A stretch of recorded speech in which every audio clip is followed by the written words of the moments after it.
मददगार हो गए।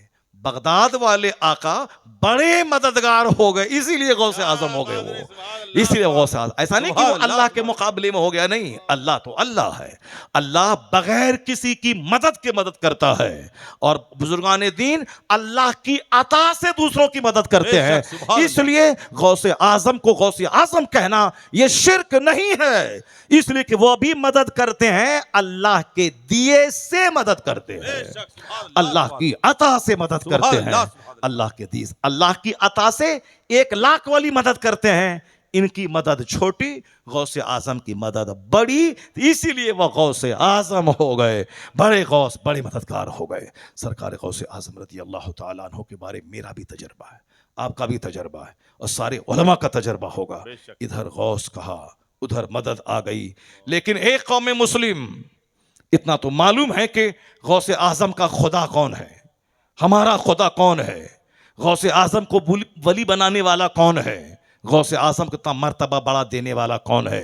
यहां तक कि सारे वलियों के सरदार मोहम्मद अरबी अलैहिस्सलातु वस्सलाम को सारे रसूलों का सरदार बनाने वाला कौन है, वही अल्लाह रब्बुल इज्जत के रामी, वही है बादशाहत देने वाला, वही है बादशाहत छीनने वाला, वही है सेहत देने वाला, वही है बीमारी देकर गुरूर तोड़ने वाला, वही है नॉर्मल मौसम देने वाला, वही है आंधी तूफान देकर घरों को उखाड़ने वाला, वही है किसी को हाकिम बनाने वाला, वही है हाकिम को कुर्सी से उतार के हाथ में कटोरा दे के भीख मंगवाने वाला। कौन है? कुलिल्लाहुम्मा मालिकल मुल्क तुतिल मुल्क मन तशा व तंज़िउल मुल्क मिम्मन तशा व तुइज़्ज़ु मन तशा व तुज़िल्लु मन तशा बियदिकल खैर इन्नका अला कुल्लि शैइन कदीर। सारे बादशाहों का बादशाह है वो खुदा, जिसे चाहता है इज्जत देता है, जिसे चाहता है जलील करता है, जिसे चाहता है हुकूमत देता है, और जिससे चाहता है छीन लेता है।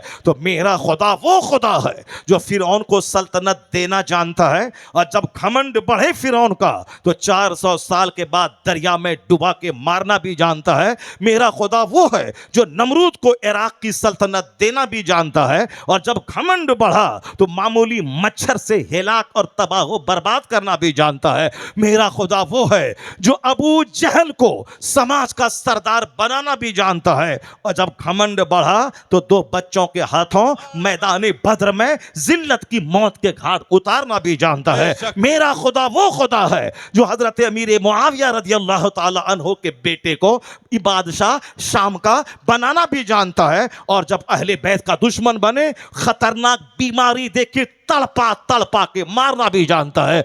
मेरा खुदा वो है जो कल के फिरौन को भी नहीं छोड़ा, वो आज के फिरौन को भी नहीं छोड़ेगा, जो कल के नमरूद को नहीं छोड़ा वो आज के नमरूद को भी नहीं छोड़ेगा, जो कल के अबू जहल को नहीं छोड़ा वो आज के अबू जहल को भी नहीं छोड़ेगा। इसलिए एक कौम मुस्लिम, नमाज का ख्याल कर, रोजे का ख्याल कर, गुनाह से बचने का ख्याल कर, अपना ख्याल कर, तू कल मरेगा कब्र में क्या होगा उसकी फिक्र कर, हिंदुस्तान का ख्याल छोड़ दे, सारी दुनिया का ख्याल छोड़ दे। तो बादशाहत देने वाला अल्लाह, बादशाहत छीनने वाला अल्लाह, जिसे चाहेगा जब तक हाकिम बनाएगा, और जब जुल्म चरम सीमा पे पहुंच जाएगा तो कल के फिरौन को दरिया में डुबा के मारा है, आज के फिरौन को भी बुरी मौत मार के बता देगा कि दुनिया का मालिक कोई बंदा नहीं है, सबका खुदा है। नारे तकबीर, नारे रिसालत, मसलके आला हजरत जश्न गौसुल वरा हजरत अल्लामा मुफ्ती शहरे आरज़ा खान साहब। एक कौम मुस्लिम, अपनी फिक्र कीजिए, मेरा कल मैं मरूंगा तो मेरा क्या होगा। अपनी फिक्र कीजिए कि कल फजर के बाद ज़ैनुद्दीन का ऐलान हुआ है, परसों ज़ोहर के बाद कमरुद्दीन का ऐलान होगा। आज उसको दफन करके आए हैं, परसों आपको दफन करके आएगा। यह तीजा खाने के पेट भरने की चीज़ नहीं है, या दूसरों की तीजा में अपना तीजा झांक के देखने की चीज़ है। जनाजा जाकर कटसी निभाने की चीज़ नहीं है कि मरा था आपका बाप तो हम आए थे, हमारा चेहरा देख लिए ताकि कल भी आप आइएगा। नहीं नहीं, दूसरों के जनाजे को कांधा दे के अपना जनाजा याद करने की चीज़ है। दूसरों का 40वां, दूसरों की बरसी में अपनी बरसी झांक के देखिए, तब दिल जिंदा होगा। कब्रिस्तान हंसने की जगह नहीं है, वह रोने की जगह है। नारे तकबीर, कितना टाइम हो गया? हाथों को उठाकर नारे का जवाब दें। नारे तकबीर, नारे रिसालत, मसलक आला हजरत हजरत अल्लामा मुफ्ती शहर आरज़ा खान एक कौम में मुस्लिम अक्लमंद वो है अस्सईद मवउइज़ लिगैरी। अक्लमंद वो है जो दूसरों से नसीहत हासिल करे। अक्लमंद वो है जो दूसरों से नसीहत हासिल करे, दूसरों की मौत से, दूसरों की बीमारी से, दूसरों की गरीबी से, दूसरों की रुसवाई से। अक्लमंद वो है। बेवकूफ़ कोई मर रहा है तो भी दांत खिला के हंस रहा है, और कोई अरबों में खेल रहा है तो भी दांत खिला के हंस रहा है। कोई साहब एक्सीडेंट करके लाश के हजारों टुकड़े हो जाए तो भी ऐसे मुंह खिलाता है। तो बेवकूफ़ तो ऐसे ही करता। अक्लमंद नसीहत के का पहलू वहां से निकालता है, इंसिडेंट के पेट से नसीहत हासिल करता है। अक्लमंद वो है जिसके बारे में कुरान शरीफ में कहा गया, लक़द काना फ़ी क़ससिहिम इबरतुल लिउलिल अलबाब। इन कहानियों में अक्लमंदों की आंख खुलने की बातें हैं। कौन कहानी? ये आयत कहाँ है? सूरह यूसुफ में आया है, नहनु नकुस्सु अलैका अहसनल क़सस। हम बेहतरीन कहानी इसको कहते हैं। कौन कहता? मेरा खुदा कहता है। ए बाबू, ए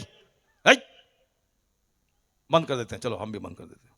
जाओ जाओ जाओ, तुम भी जाओ, हम भी चलते हैं, मेरा टाइम हो गया, 1.5 घंटा हो गया। अबू जायरा हम क्या करें? वो ज़्यादा टेंशन मत मोलो, उलझन मत मोलो। तकरीर तो हमारी हो गई, जो हमको कहना था हमने कह दिया। 1 करोड़ की एक बात कह दी, कई बातें कह दी, लेकिन और भी सुनो ना। कल मुलाकात हो ना हो, परसों तुम रहो या ना रहो, अगले साल जलसा हो या ना हो, अगले साल हिंदुस्तान रहे या ना रहे, हिंदुस्तान दुनिया रहे ना रहे, क़यामत कायम हो जाए। चूँकि क़यामत अब आने ही वाली है, अब बहुत देर नहीं है, अब आने ही वाली है। अब हम लोग बोलते नहीं 50 साल हुकूमत होगी, कायम होगी, तो अल्लाह ताला चाहेगा 1 मिनट में 50 साल बना देगा। अल्लाह ताला के लिए क्या है? एक 12 साल की डूबी कश्ती जब निकल सकती है, तो 12 साल जो डूबने वाले कश्ती कैसे निकल जाएगी? वो 12 साल की डूबी हुई कश्ती, 12 साल हमारे हिसाब से, मगर अल्लाह के हिसाब से 1 सेकंड है। 1 सेकंड है। आपने कुरान शरीफ में नहीं पढ़ा? जनाबे उज़ैर अलैहिस्सलाम, उज़ैर अलैहिस्सलाम की कहानी है ना सूरह बकरा में। जनाबे उज़ैर अलैहिस्सलाम 100 साल अल्लाह ने उन पर बज़ाहिर मौत तारी कर दी। जिस घोड़े पर थे वह घोड़े का सारी हड्डी, घोड़े की सारा बाल रेजा रेजा हो गया। 100 साल में जो हाल होना चाहिए वो हाल हो गया।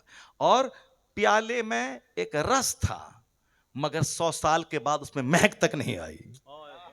जो रस खाना पीना जल्दी में खराब हो जाता है, जैसे भात है, रोटी है, 2 दिन के बाद खराब हो जाती है, लेकिन जो खराब होने वाली चीज है वह 100 साल में से लम या तसन्ना बू तक नहीं आई है उसमें।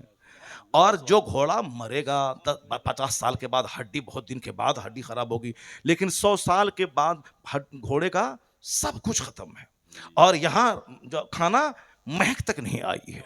अब जनाब उज़ैर अलैहिस्सलाम जब उसी हालत में ठहरे, जब आपको अल्लाह ने जिंदा किया दोबारा, जब आप जिंदा हुए तो कहा कितने दिन ठहरे? कम लबीस तक, कितने दिन ठहरे? कम सना, कितने साल? कहा 1 दिन या आधा दिन। 1 दिन या आधा दिन। अल्लाह ने कहा ला, तुम 100 साल ठहरे, इसी हालत में 100 साल तुम रह गए। तो 100 साल, यहाँ 12 साल, 12 साल की कश्ती, 12 साल, तो 100 साल को जनाब उज़ैर कहते हैं 1 दिन या आधा दिन। ये 12 साल तो 12 सेकंड भी नहीं है अल्लाह के नजदीक। मन काना लिल्लाह कान अल्लाहु लह। अगर कोई वहाबी, नजदी, दियोबंदी, तबलीगी या कोई भी अल्लाह के वलियों की करामत का इनकार करने वाला ये बोले हैं 12 साल कश्ती डूब गई, कैसे निकाल दिया, कैसे हो जाएगा ये 12 साल की कश्ती कैसे निकल जाएगी, अकल में समाने वाली चीज है, उनको कहिए बेवकूफ। यहाँ 100 साल जब रहे उस हालत में, उसके बाद लगा 1 दिन या आधा दिन, ये 12 साल वही खुदा है जो जनाबे उज़ैर को 100 साल तक उसको लेटाया, फिर 100 साल के बाद जिंदा कर दिया। वही खुदा है जो 12 साल की डूबी हुई कश्ती अपने महबूब के हुक्म से उसे निकाल दिया। तो अल्लाह के लिए 100 साल 1 सेकंड है, 12 साल 1 सेकंड का 1000वां हिस्सा है। मन काना लिल्लाह कान अल्लाहु लह। जो अल्लाह का हो जाता है अल्लाह उसका हो जाता है। जब अल्लाह ही उसका हो गया तो फिर क्या चीज रह गई। अब बुखारी की हदीस नहीं पढ़ता है बदबख्त बदतमीज, बुखारी शरीफ में आया है जो फर्ज इबादत के अलावा कसरत से नफल पढ़ता है। 5 वक्त की नमाज तो ये फर्ज है ना, ये तो पढ़ना फर्ज है, इसके बगैर तो छुटकारा नहीं है। भले ही आप टोपी पहने, दाढ़ी रखें, पैंट शर्ट पहने, टी शर्ट पहने, या पंजाबी पैजामा जुब्बा झाड़ें, कुछ भी झाड़ें, मगर नमाज तो माफ नहीं है। एक वक्त की नमाज छोड़ना हराम और गुनाह कबीरा है, बड़ा गुनाह, छोटा मोटा गुनाह नहीं। शराब पीना हराम, जिना करना हराम, सूद खाना हराम, इसी तरह नमाज छोड़ना हराम है। अब बाज नुक्ते नजर से शराब पीने से भी बड़ा गुनाह है नमाज छोड़ना। कैसे? एक आदमी पर नमाज फर्ज हुई 15 साल में, वो नमाज शुरू किया 25 साल में, यह 10 साल की नमाज उसके जिम्मे कज़ा है।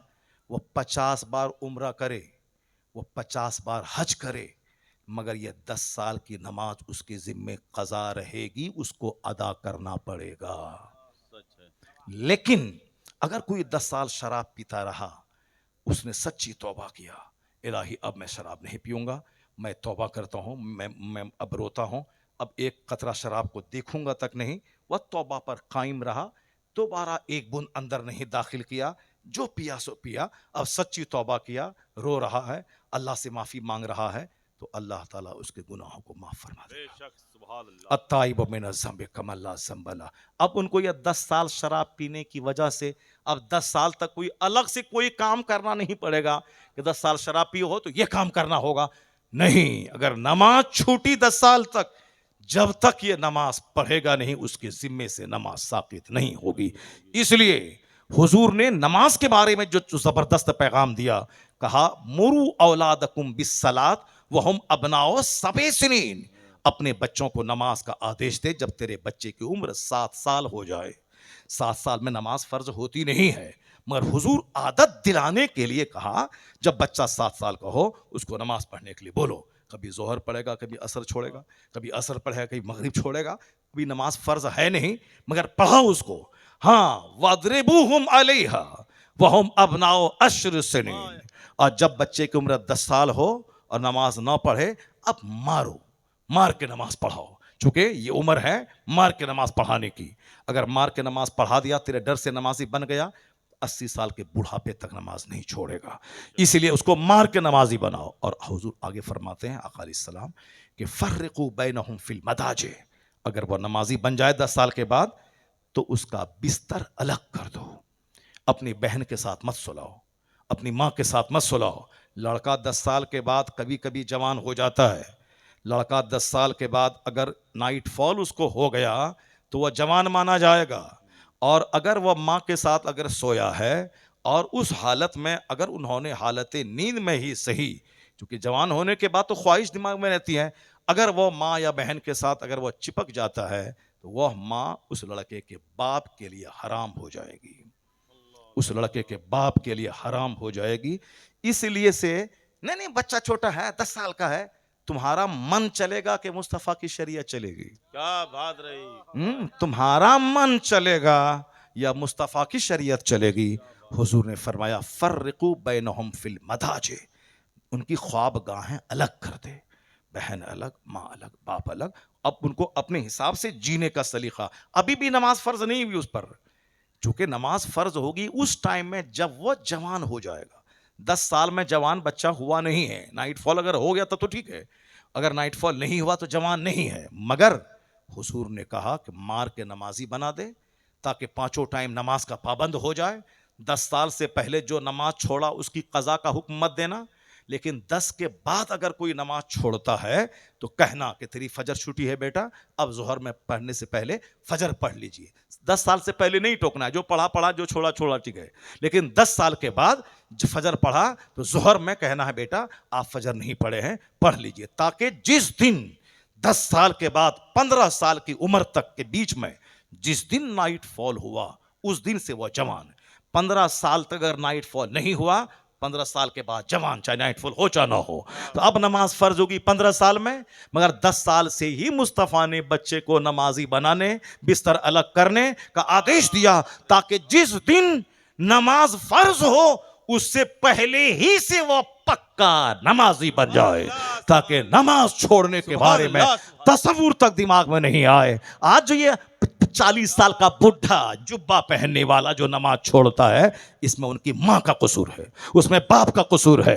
ये जो 40 साल का बुढ़ा, लंबी दाढ़ी है, ऑटो चलाता है, रमजान के दिन में सिगरेट पीता है और सर पे टोपी पहने हुआ है, उनको कहिए दाढ़ी मूंड ले मगर रोजा रख। दाढ़ी रखना उतना बड़ा फर्ज नहीं है जितना बड़ा फर्ज नमाज पढ़ना है, जितना बड़ा फर्ज रोजा रखना है। अगर दाढ़ी मूंड लेगा उतना गुनाह नहीं होगा जितना गुनाह एक वक्त की नमाज छोड़ने का गुनाह है, क्योंकि ये हराम, ये फर्ज आजम है और फर्ज आजम का छोड़ना ये गुनाह आजम है। यहां दाढ़ी है, नमाज ही नहीं है, जुब्बा है, नमाज नहीं है, टोपी है, नमाज नहीं है। फेंक दे उठा के टोपी को।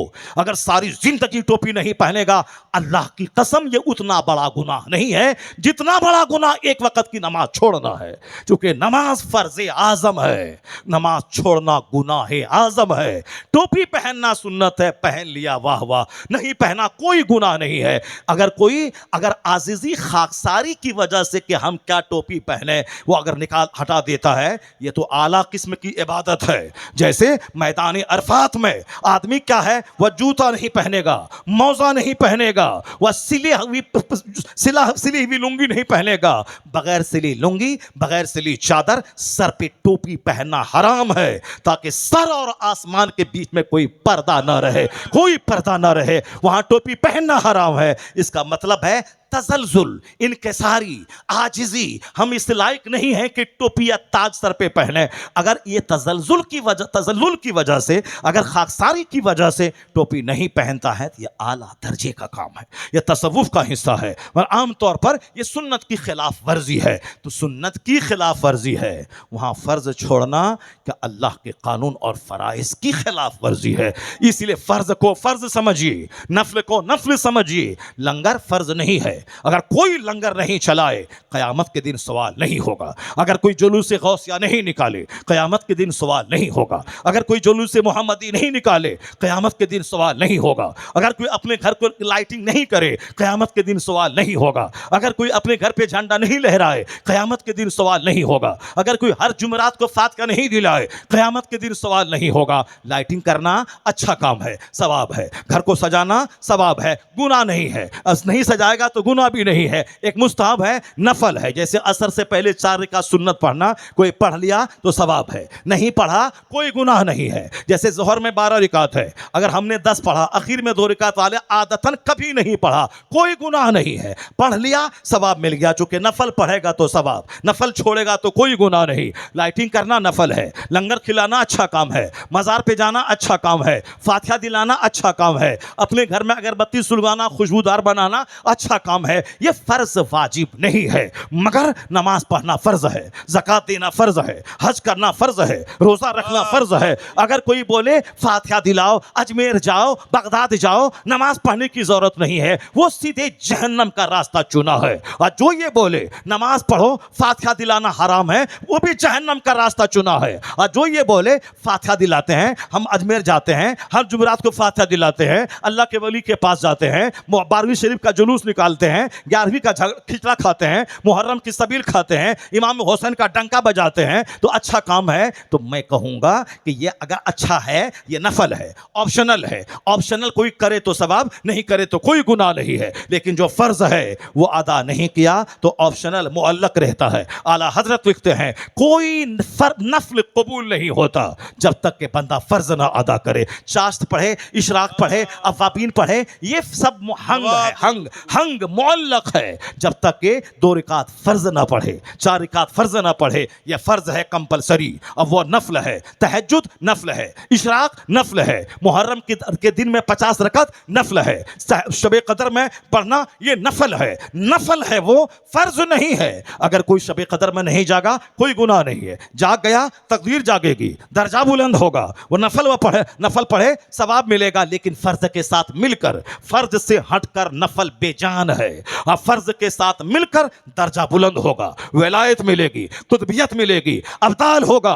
5 वक्त की नमाज के साथ कोई तहज्जुद, इशराक, चाश्त, अवाबीन पढ़े और 100 रकत नमाज नफल पढ़े, उसका दर्जा बुलंद होगा। इतना बुलंद होगा कि अल्लाह कहता है जो फराइज के अलावा नवाफिल से मेरा कुर्ब चाहता है, मैं उसकी आंख बन जाता हूं जिसके वो देखता है, मैं उसका हाथ बन जाता हूं जिससे वह पकड़ता है, मैं उसका पांव बनता हूं जिसके वो चलता है, मैं उसकी जबान बन जाता हूं जिससे वह बोलता है। अल्लाह जिसकी जबान बन जाए वो क्या बोलेगा, अल्लाह जिसके कान बन जाए वो क्या सुनेगा, अल्लाह जिसके पांव बन जाए वो कहां बगदाद का 1 सेकंड में इंडिया आ जाए। इसलिए कहता है जो कसरत से नवाफिल पढ़े फराइज वाजिबात के अलावा वह मेरा महबूब बन जाता है। जब मेरा महबूब बनता है तो मैं उसकी आंख बन जाता हूं जिससे वह देखता है, मैं उसके कान बन जाता हूं जिससे वह सुना करता है। नारे मन काना तकबीर। लिल्लाह कान अल्लाहु लह।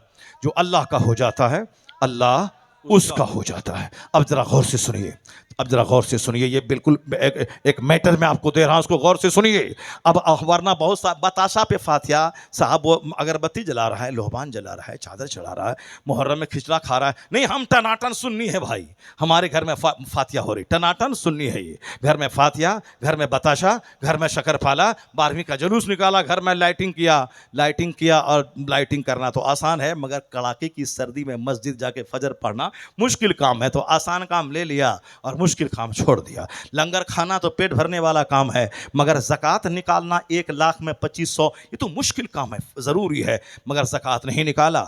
1 लाख की मस्जिद बना दिया, 100 रुपया ज़कात का अगर फ़र्ज़ है तो जब तक ये नहीं निकालेगा 1 करोड़ की मस्जिद कोई तामीर कर दे, उस वक़्त तक वह नेकी कबूल नहीं होगी जब तक कि फ़र्ज़ का 100 रुपया नहीं अदा करेगा। चूँकि ये फ़र्ज़ है, मस्जिद बनाना 1 करोड़ की नफल है, और नफल हंग रहता है जब तक कि बंदा फ़र्ज़ ना अदा करे। अपना रोज़ा रखना फ़र्ज़ है, 1 लाख आदमी को डेली इफ्तार कराना नफल है, तो यह नफल वाली नेकी हंग रहेगी, लटकी मुअल्लक रहेगी जब तक कि अपना फ़र्ज़ रोज़ा ना अदा करे। अपना हज करना फ़र्ज़ है अगर साहिब इस्तिताअत है।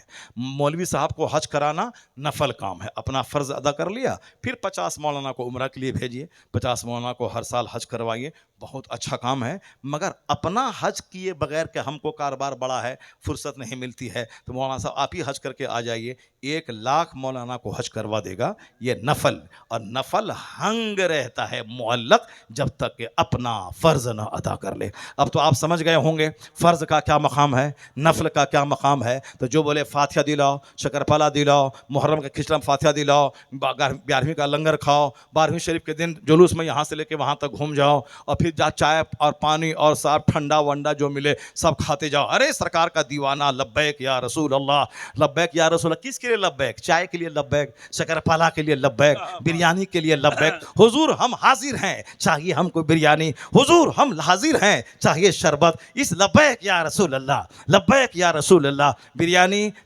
ठंडा, साफ फ्रूटी, ये साफ थम्स अप, कोका कोला, साहब पैकेट मिठाई का, कहीं साहब ड्राई फ्रूट्स का पॉकेट, लब्बैक या रसूल अल्लाह। और जहाँ आवाज़ मैदान जंग में, जहाँ अब इस्लाम का गर्दन कटा के इस्लाम बचाना है, वहाँ जाके बोलो लब्बैक या रसूल अल्लाह, हुजूर मैं हाजिर हूँ, अब मेरी गर्दन कटे कटे मगर इस्लाम को कटने नहीं दूंगा।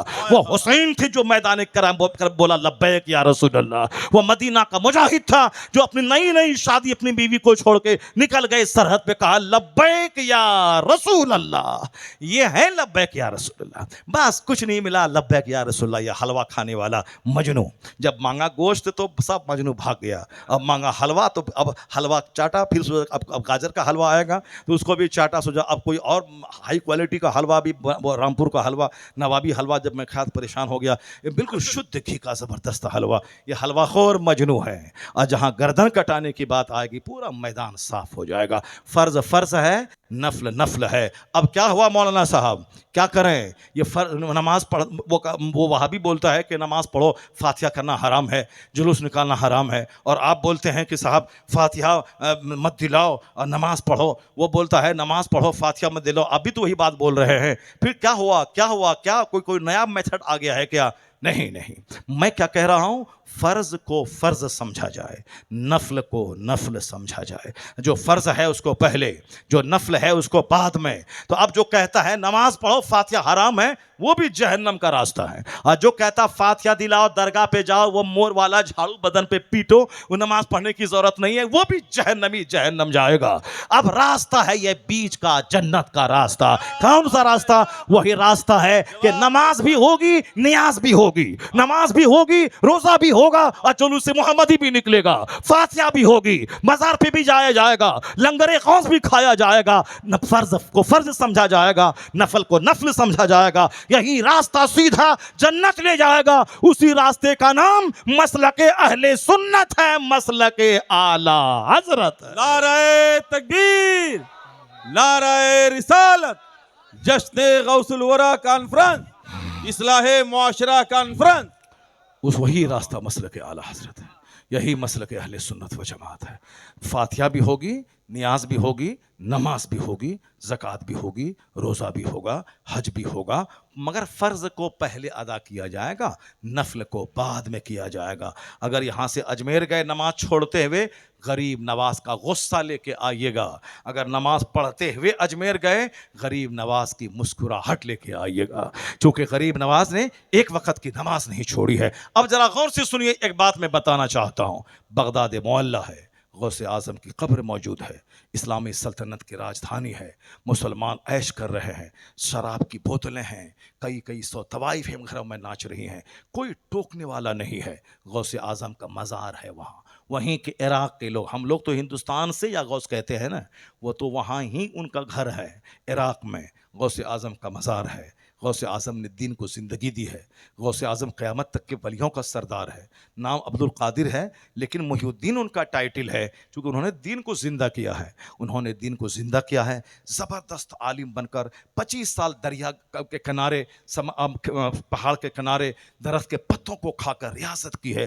फिर उसके बाद जब जलवत में आए हैं, आलिमों को दीनदार बनाया, जो खानकाहों में खाते सोते थे उनको तहज्जुद गुजार बनाया, बादशाहों के घर में जो शराब थी उसको निकाला, जो मगरूर थे उसको खाकसार बनाया, मदरसा मर चुका था दोबारा मदरसे को ज़िंदगी दी, खानका मर चुकी थी उसको ज़िंदगी दी, बादशाहों के घरों से तिलावत ख़त्म हो चुकी थी वहाँ ज़िक्र अस्कार जारी किया। मदरसा, मस्जिद, खानका, हुकूमत के अमले, बादशाह। एक बार बादशाह सोने का तोहफ़ा भेजा, आपने कहा मैं नहीं लूँगा, बादशाह बोला लेना होगा, कहा नहीं लूँगा, कहा हुजूर लेना होगा, कहा नहीं लूँगा, कहा हुजूर लेना होगा। ऐसा निचोड़ा के सोने से खून बहने लगा। गौसे आज़म कहते हैं, बदबख्त, तुम गरीबों का खून चूस कर मेरे पास तोहफ़ा लेके आते हो।